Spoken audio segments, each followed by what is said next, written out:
Assalamu alaikum. Yesterday we were doing a problem about signal timing design, and we calculated the flow rates, the V by S ratio.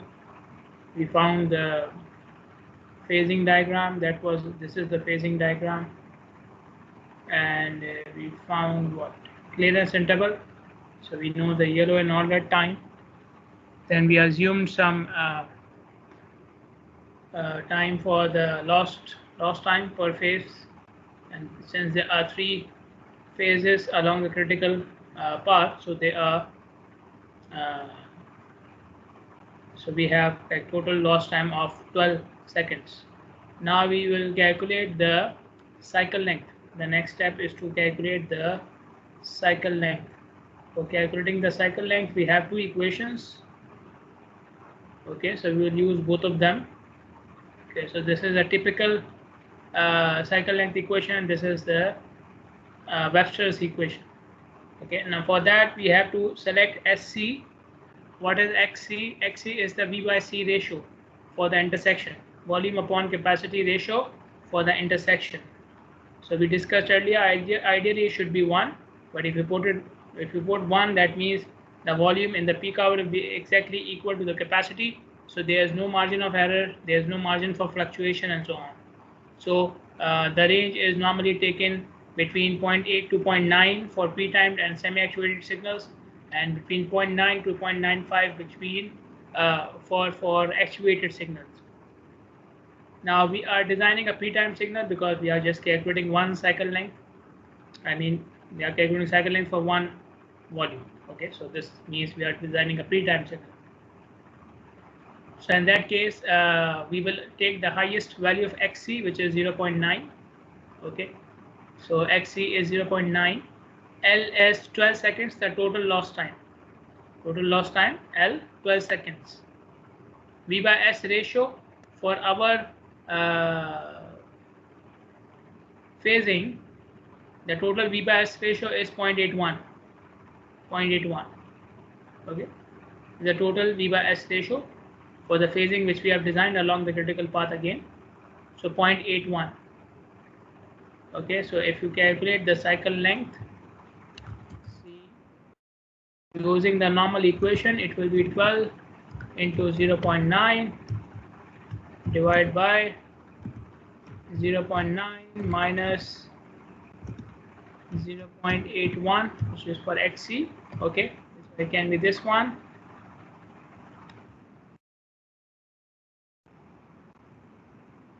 Or the Webster's equation, which is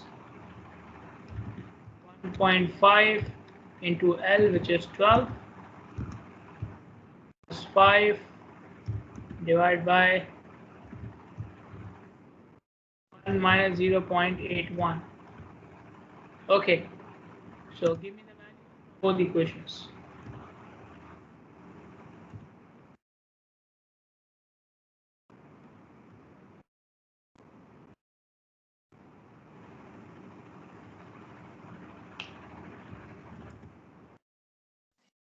$120 and $121.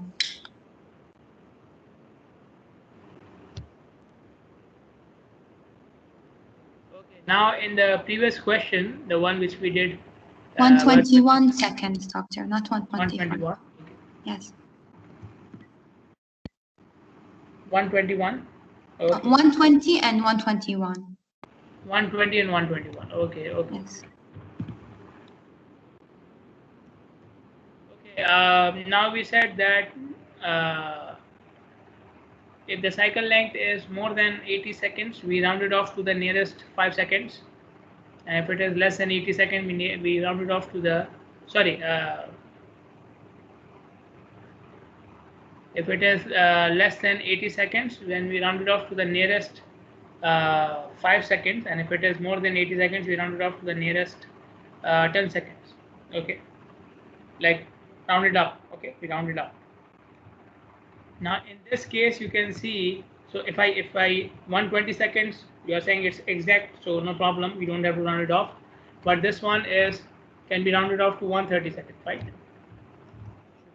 130 seconds.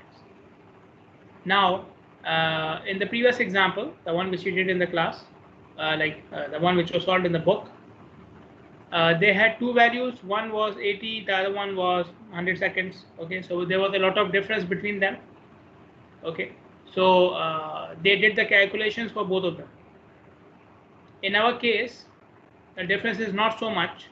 Okay, and I don't know what is the exact value, but for example, if this value was 120 point something, we would have rounded off to 130 in any case. Okay, so in this example, just for the sake of convenience, we will just take this value, which is 130 seconds.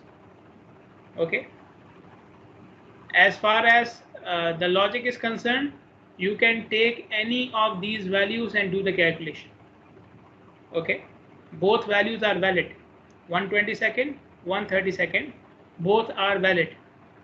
Both are valid answer. There is no wrong answer here. Okay, but I am obviously taking the higher value, which is the highest of all of them. Okay, so we will just do the calculation for 130 second. If you want to do the calculation for both of them, fine. And if you want to do the calculation for any one of them, that is also fine. Okay, so I'm picking the highest one, but even if you take 120 second, that is not wrong. That is not wrong. Okay, and if you want to do the calculation for both of them, that is also not wrong, but obviously in the end you have to pick one value.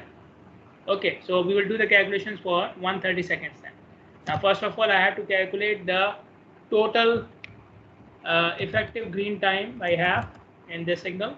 Okay, so total cycle length is 130 seconds minus total lost time, which is 12 seconds. Okay, so it comes out to be 118 seconds, right? Then I can calculate the G by C ratio. Okay, which is 118 divided by 130. How much is it?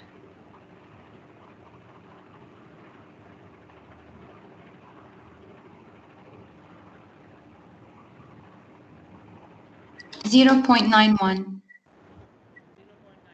Now we said that this ratio should be more than summation of V by S, which it is.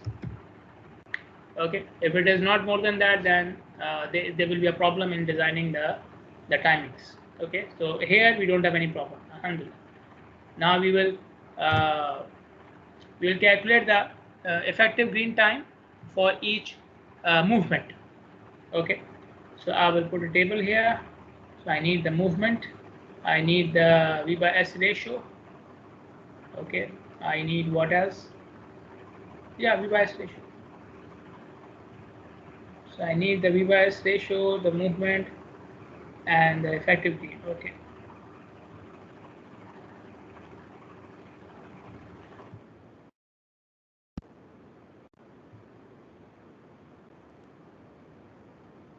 Okay.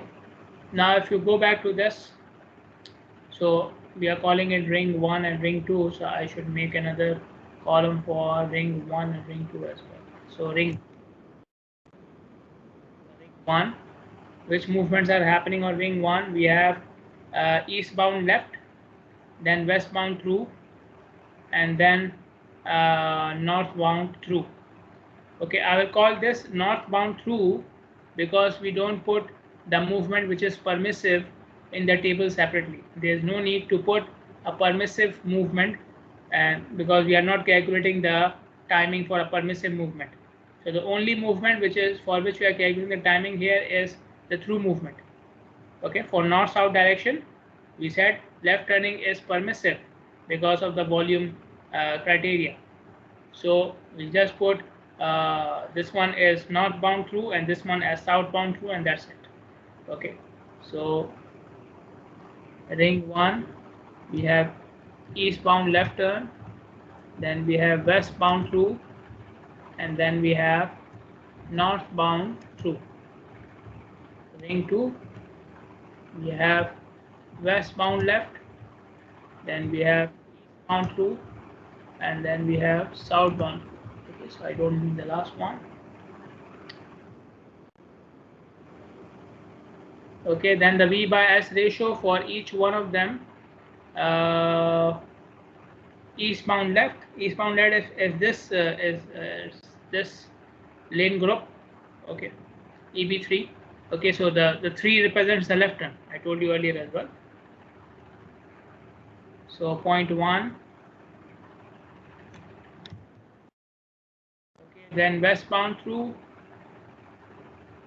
So westbound through is this one. So both are, for through movement. These both lane groups are for through movement, and the critical one of them is 0.33, right? Out of them, the highest one is 0.33. So I'll put 0.33 here. No, sorry, not here. Here. Okay, then northbound through, again I have two values. Okay, this one and this one, and I will pick the higher one, which is 0.3. And westbound left turn. So westbound, this one, 0.09.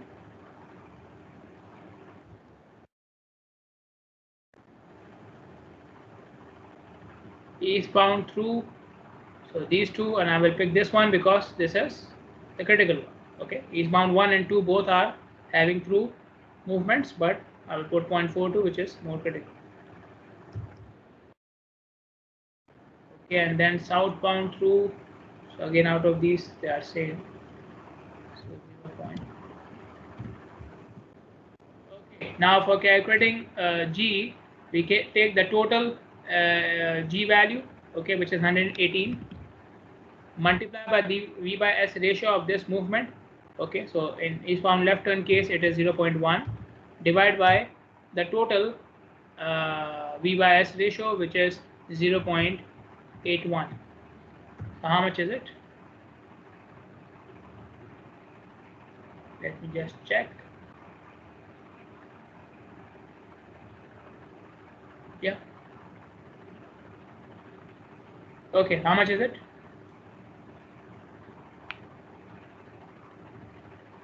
14.5. 0.56. Yeah. Okay, next one. So you just change the V by S ratio of the movement. The other things will remain the same.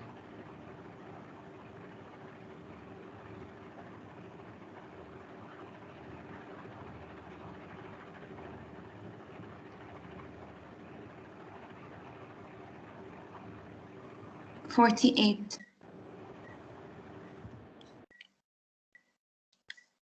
Okay. 44. 43.7. 44. We don't have to round off. Okay, we can tell me the exact value. 43.7. Yes. And 13.1. 13.1. Okay. 61.2. 36.4. Okay, just let me check where do we put the extra time at this stage, or for the, yeah, we do it for effectively. Okay. Okay, now so which movements are along the critical path here? We said these two phases are critical, and then out of these two, which one has a higher value? Northbound, right? Northbound has higher value. Southbound has 0.25. So these two phases are critical, and then this one is critical. Okay, so let me, northbound is critical. Okay, and then these two are critical. So I will make them into bold.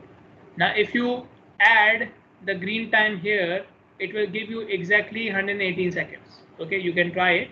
So if you add the green time for the critical phases, it will give you 118 seconds exactly.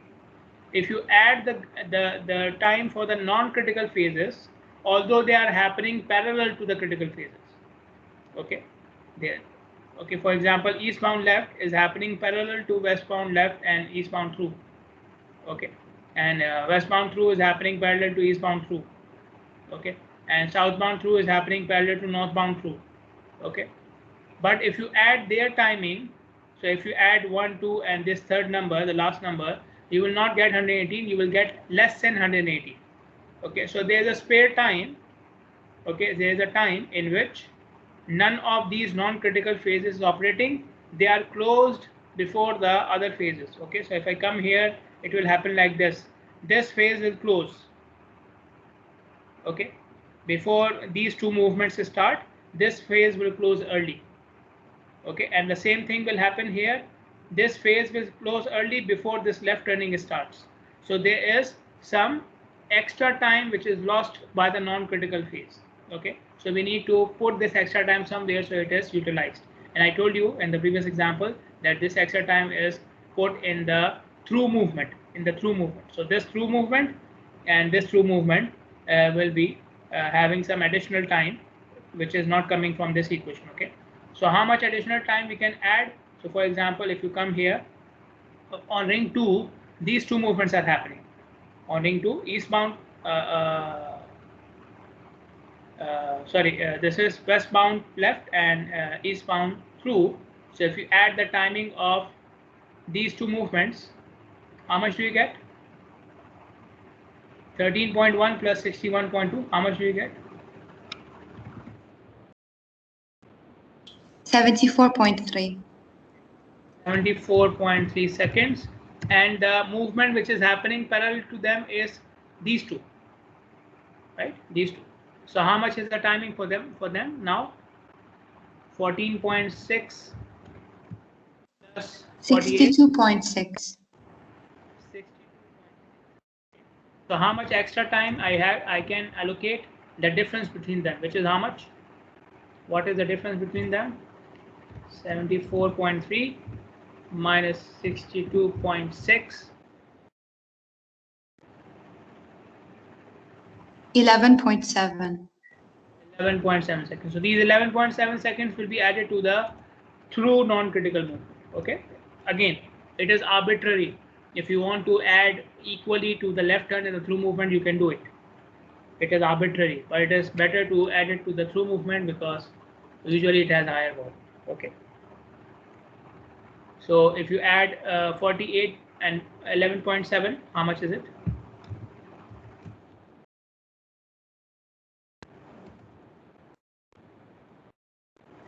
59.7. This is the actual effective green time that we are allocating for this movement. Out of this, let me highlight it. This highlighted part is the calculated one, and the 11.7 is just to compensate for the lost time. Not the lost time, like the time which is not utilized by the non-critical phase. Okay, then for northbound we have 43.7. For southbound, which is happening parallel to it, we'll have only 36.4. So what is the difference between them? 43.7 minus 36.4. How much do you get? 7.3. 7.3. So again, this 7.3 will be added here. So this is the actual time, and then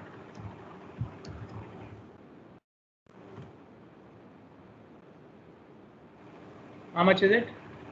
43.7, right? Obviously. Okay. So this is the actual now effective green time. Okay, let me effective green time. Okay, capital G represents actual green time. Now what I will do is I will make another table for the actual green times. Actual green times. Okay, so now instead of this we will have G value. Okay, and I don't need V by S ratio. I need the clearance the loss time and the clearance time. Okay, I need the loss time and the clearance time, and both these values are same. So okay, so I don't need this column here. Okay, so or I can add a column for G value. Okay, G is the effective green time. Okay, you can write down the effective green times from here.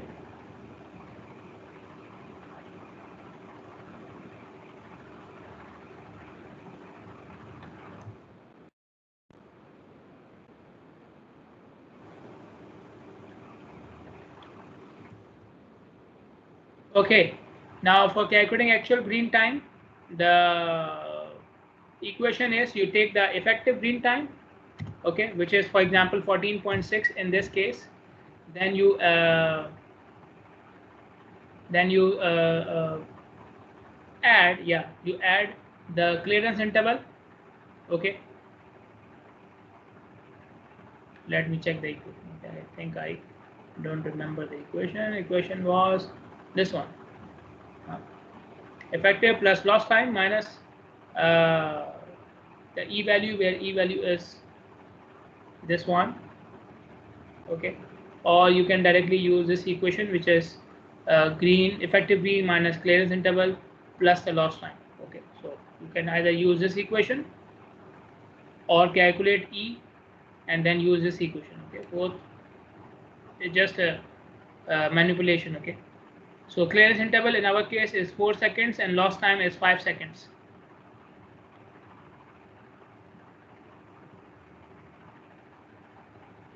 So minus clearance interval, which is 5 seconds, plus lost time, which is 4 seconds.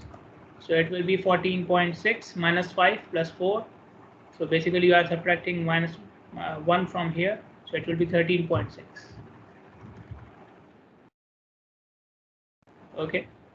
So every time you are just subtracting 1. So this one will be 58.7 minus 5 plus 4 means you are adding 1. Sorry, you are subtracting 1, right?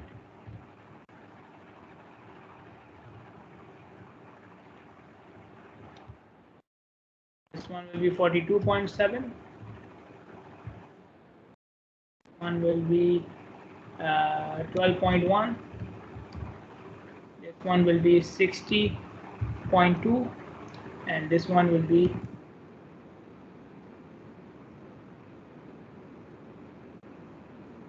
okay.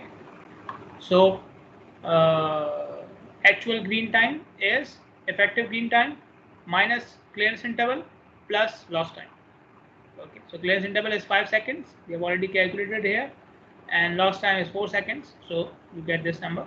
So you repeat the same process, because lost time and clearance interval both are same for all the movements, so nothing is changing. You are just subtracting 1 from all of them. Then the last thing is pedestrian check.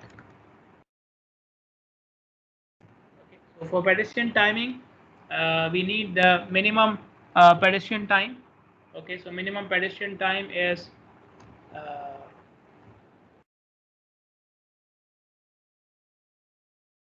equal to TW, the walk interval, plus the flashing don't walk interval. Okay. Now, walk interval is taken between 5 to 7 seconds. Walk interval is taken between 5 to 7 seconds. Okay. So you can take 5 seconds, 6 seconds, 7 seconds, not a problem. Okay. For the flashing don't walk interval, let me calculate the value separately. So TW, I am taking it as 5 seconds. Okay. Then TFEW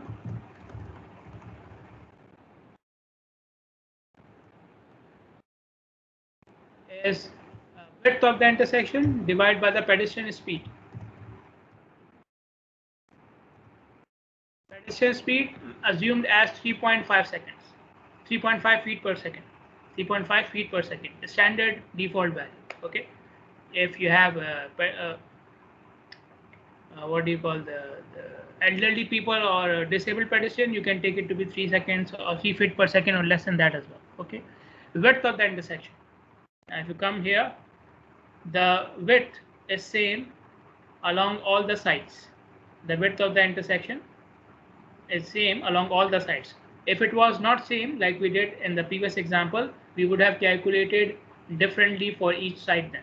Okay, but here in this case, this road as well as this road have the same width, which is 65 feet. We already calculated it for the clearance interval. So we have 5 lanes. Each lane is 12 feet. So 12 into 5, 60, plus 5 feet median, so 65. Okay, so 65 divided by 3.5, how much do you get?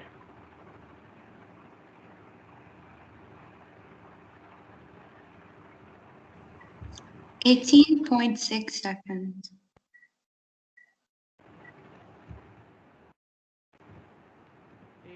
18.67 seconds. Okay, now we said earlier, so if you add them,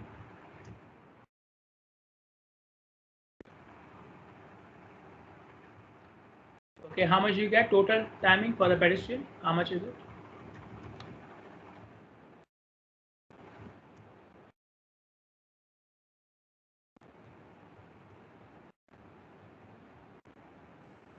$23.56. Okay, now we said earlier that we should check the pedestrian timing with the through movement. Okay, so since the pedestrian timing is the same, so all through movements must have a timing of at least 23.56 seconds. Now this timing is not only green, it is green plus yellow plus all red. Okay, the criteria is, let me write it here, that this timing should be greater than or equal to green plus yellow plus all red for the through movement, for the through movement. And since it is same in all directions, so all through movements must have green plus yellow plus all red equal, sorry, I'm using equal or greater than this. Okay, the actual signal timing green plus yellow plus all red for all the through movement should be equal or more than this. Okay, if it was different for each direction, then I will check the through movement which is going parallel to it. Okay, so if a pedestrian wants to cross this street, which is the north-south street, then I will check it with the eastbound through movement and the westbound through movement, the timing of the eastbound through movement and the westbound through movement. Okay, similarly, if the pedestrian wants to cross the east-west street, then I should check it with the timing of the northbound through movement and the southbound through movement. Okay, but in this case, both timings are the same because the width didn't change, so I can check it with any of the two. Okay, so this is these are the green times, only the green times for westbound through, northbound through, and these are the green times for eastbound and southbound. Now you can see all of them, only the green time is more than 23.56 seconds. Okay, only the green time is more than 23.56 seconds. So obviously if you add yellow and all red, it will remain more than 23.56 seconds. Okay, so check in all directions, no problem. Okay, so the signal is ready, the timing is ready. Okay, and we have enough time for the crossing of the pedestrian as well. Okay, now do you have any questions? Any questions in this particular example? Any questions from today or from yesterday?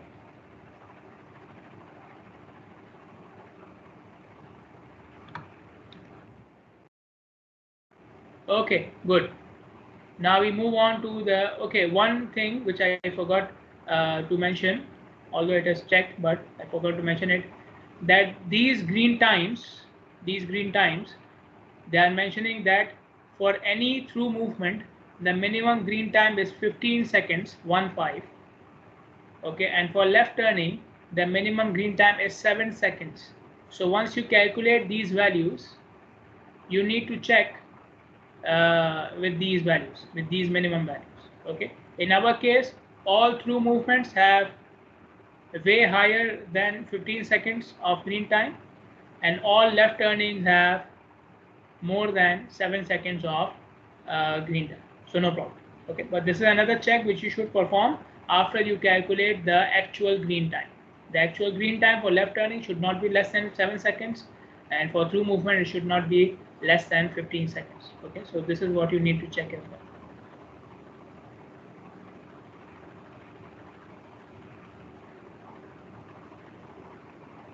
Now if you don't meet the criteria for any of them, then you go to the minimum value. Okay, so if your actual value is less than 7 seconds, you will put 7 seconds. Okay, and then you can back calculate the effective green and everything else. Okay, now we will discuss a little bit about signal coordination. So signal coordination is done along a main road which has a series of closely spaced intersections. So we have a main road and the intersections on that road are very close to each other. Okay, and they are then side streets. So main road means the crossing streets are minor streets. Okay, so we have a major road and all the crossing streets are minor streets. They have less volume and so on, not so important for traffic, and the intersections are closely spaced to each other. Okay, then you can apply signal coordination. Okay, and I think I gave you a value as well. How close we consider as closely spaced? It was, I think, around 0.5 miles. Okay, you can go back to the slides and you can see what was the value. I think it was around 0.5 miles. So if the intersections are 0.5 miles or less distance from each other, and all the streets which are crossing that road are minor streets, then you can go for signal coordination. Signal coordination can also be applied to one-way streets in the downtown block, the commercial areas, the congested commercial areas. So usually they make the streets as one-way streets. In those areas, they make the streets as one-way streets. Okay, if you go to like Rifa or Moharrak, okay, near what is that mall? Ocean Mall, I think. No, Oasis Mall. Yeah, Oasis Mall. Behind Oasis Mall, okay, where you have the souk. Okay, so you have the one even in Manama souk, you have the one-way streets. Okay, so these one-way streets are normally parallel to each other. Okay, so you have a street going in this. So it's like this, huh? One-way street. This is street. Let's say is for going to north. This is southbound. Okay, so this is how they run in the downtown areas because the traffic is too much, so they don't have much space for two-way operation, so they give one-way streets. So in these one-way streets, you can also apply signal coordination because of, again, the intersections are very close to each other. Okay, and then there is one street which is passing through the whole area, so that becomes the major road or the main road, and then there are side streets. So obviously on one-way streets, it is easier to make the signal coordination because you are just handling one-way movement on the main road. Okay, whenever you are doing signal coordination, you prepare a time-space diagram. So you can see two time-space diagrams. One on the right-hand side, the bigger one is for one-way progression. Okay, so we have one-way street here, and the one on the left-hand side, the smaller one, is for a two-way progression. Okay, but both of them are basically showing the movement of vehicles through the intersections, through the series of intersections. Okay, so on the x-axis you have time, okay, time scale. On the y-axis you have distance, okay, distance along the road, okay, in both diagrams. And you can see they have made a sketch of the actual road as well, and you can see the distances between the intersections. See, 750 feet, 600 feet, 450 feet. So the intersections are very close to each other. Okay, and this is the major street. So this progression is shown along the major street then. Okay, and this is again for a two-way street. Okay, so we have, you can see still the distance is around 900 feet, 600 feet, and so on. Again, so the distances are very short. You can see the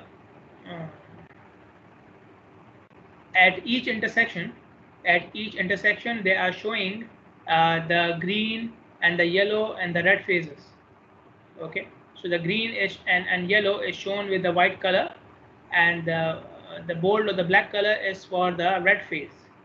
Okay, and then you can see within the white color region, you can see a small line here, a small division. This small division is showing the yellow color, the yellow time.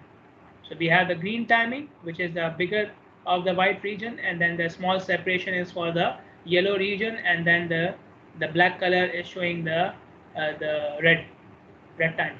Okay. Now you can see it is starting from here. So this line is known as the reference line. So along the right side edge of the road, along the right side edge of this line, you put a reference line. Reference line is the line from which the green time will start for the first intersection.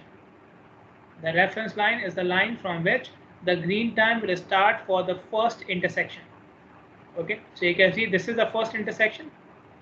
Okay, and the reference line is showing the start of the green. Okay, you can make it even along the left hand side edge as well. So the green time will start from here, and this will become my reference line. There is no problem with that. Okay, but just for the sake of showing you, they have made the reference line slightly away from the axis, but you can make the axis as your reference line, no problem. But whatever you take as a reference line, the first green time of the first intersection will start from here. So we are starting from the top. We're starting from the top. So you mark the green time, the yellow time, and then you have the red time, and so on. Then the green time of the next intersection. So you can see between the reference line and the start of the green time for the next intersection, there is a difference, and this difference is known as offset. This difference between the reference line and the start of the green time for any intersection is known as offset. Okay, so how do we calculate the offset? Offset is calculated by speed upon distance. Speed of the vehicles from speed of the vehicles between the two intersections divided by the distance between the two intersections. Okay, so you can see here the speed is mentioned as 25 miles per hour. So you convert it to feet per second because the distance is in feet. Okay, so 25 miles per hour multiplied by 1.47 to convert to feet per second, and then you divide by the distance, which is 450 feet in this case. So 25 upon 450 will give you 12.3 seconds. Okay, you can try it. 25 convert it to feet per second and then divide by 450. This will give you an offset of 12.3 seconds. 12.3 seconds. Okay, then for the next intersection, do the same thing. Do the same thing. Then the speed remains the same and the distance is 600 feet. So 25 into 1.47 upon 600 will give you this offset. Okay, now wherever this offset must be less than one cycle length. Okay, this offset must be less than one cycle length. So for example, you calculate it and it comes out to be, let's say cycle length is 60 and the offset comes out to be, let's say 100 seconds. 100 seconds. So in that case, you will not take 100 seconds from the reference line. No, you will take 40 seconds. 40 seconds. Okay, so out of 100 you subtracted the full cycle length. Okay, so if you have, for example, if it was 150 seconds, so 150 seconds means I can have 2 cycles of 60 seconds in that. So I will subtract those 2 cycle lengths, and whatever the remaining is, that will become the offset. So whenever offset is more than the cycle length, you subtract the number of cycle lengths from it. Okay, so if it is more than one cycle length, you subtract that cycle length from the value and you calculate the offset. Okay, what is the reason behind that? Because we are calculating when should the next green time for the next intersection be. When should the green time for the next intersection be? Okay, now if when the vehicle moves from this intersection to the next intersection, if one complete cycle length can be completed within this time, then let it be completed. Okay, you need for this vehicle to reach here. Okay, or let me take, I think this one. Okay, for this vehicle to reach here, I need, let's say 100 seconds. Okay, so in 100 seconds, one full cycle length can be completed. So let it be complete. This vehicle has not reached at this intersection yet. Okay, so at this intersection, if I'm having green time or yellow time or red time, it doesn't make much difference to the vehicle which is coming from the last intersection. Okay, because it has not reached the intersection yet. Okay, so in that time, when the vehicle is still in on its way from the first intersection to the next intersection, if the signal is changing from green to yellow to red, it doesn't make any difference to that vehicle. Okay, so we let the signal run its course and we let the signal complete its cycle length. Okay, because we know the signal has not, the vehicle has not reached it yet. Okay, so the point is, whenever the offset is more than the cycle length, you subtract that cycle length from the offset and the remaining will become your offset. Okay, Now you can see another thing here which is mentioned as bandwidth. Bandwidth is the available time during which the vehicles can move through the intersections. The total available time through which the vehicles can move through the intersections. You can see here bandwidth is mentioned as 30 seconds. How do I get the bandwidth? You draw two lines. Both of them have the slope equal to the speed. Both lines have the slope equal to the speed. Okay, so slope is distance upon time, right? So you know the speed, then you can, that is the slope. Okay, so you just need to convert it to feet per second. So you know the slope. Now this line, these two lines, the first line as they are showing it here should be intersecting with the top point of the starting of the green time. Okay, let me just finish this bandwidth business and we can close. So the first line of the bandwidth should cross the green time like this. So it will be crossing the top point of the green time. Okay, and the second line, the other end of the bandwidth, should be crossing the yellow interval at the bottom. Okay, so they call it the entering of the green time. This point is known as the entering of the green time, and this point is known as the exiting of the yellow time. Okay, so the first line of the bandwidth should be crossing this is for maximum bandwidth. This is for maximum bandwidth. You can draw these two lines parallel to, obviously they will be parallel to each other, and they should be within the green and yellow time. Okay, to have maximum bandwidth, this should be the location of the two lines. This is for maximum bandwidth.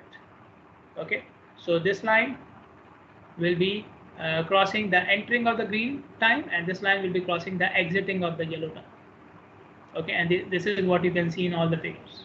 Okay, so you are just losing maybe 1 or 1.5 seconds of yellow time.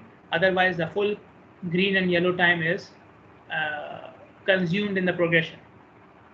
Okay, apart from around 1 second of yellow time, the remaining green and yellow time is consumed by the progression.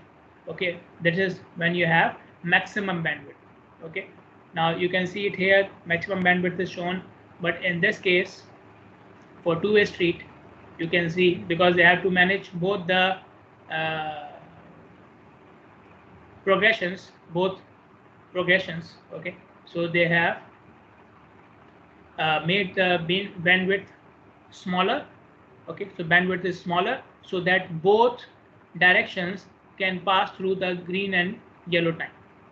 If you take the maximum bandwidth, then both will not pass through the green and yellow time. Okay, if you take maximum bandwidth for both of them, I will show you with an example in the next class. If you take the maximum bandwidth for both streets, then one of them will not be a straight line. Okay, so to make both bandwidth as two straight lines, then you have to compromise on the maximum size of the bandwidth. Okay, so achieving maximum bandwidth on a one-way street is not a problem. Okay, on a two-way street, maximum bandwidth achievement is not possible. You can achieve it in one direction, or you can reduce the bandwidth along both directions so that both lines are fitted within the yellow and green interval. Another point here, the cycle length for a coordinated signal series should be the same. For complete series of the signal, the cycle length should be the same. So I have how many signals? 1, 2, 3, 4, 5, 6, 7, 8, 9, 10. For all these 10 signals, cycle length is 60 seconds. Okay, and here in this case, 1, 2, 3, 4, 5, 6, 7, 8, 9, again 10 signals. So for all these 10 signals, the cycle length should be same, which is 50 seconds given here. So for a coordinated signal, the cycle length should be same for all the signals in that series. Okay, so I will stop here. Tomorrow, don't forget, we have a guest lecture at 9. Okay, it will start at 9 o'clock. So I request you to wake up early and join the lecture earlier, because we have a guest. It will not look nice if I am the only one attending the lecture at this time. Okay, so come at the start, some of you have taken or are taking a senior project with me, so bring your group members as well. Obviously, if you have taken senior project in traffic, then you must be interested in doing something in traffic, right? So bring your group members as well, tell them to join. And if you have any other person, even seniors as well, if they want to join, the link is open. Okay, you can forward the link to anyone. Just my request is come on time. Okay, so we will have the class on Thursday then, but tomorrow lecture is important. I will take the attendance in the end. Okay, Ali Akil, Ali Salah, and Iman Kamil. Ali Akil, Ali Salah, and Iman Kamil.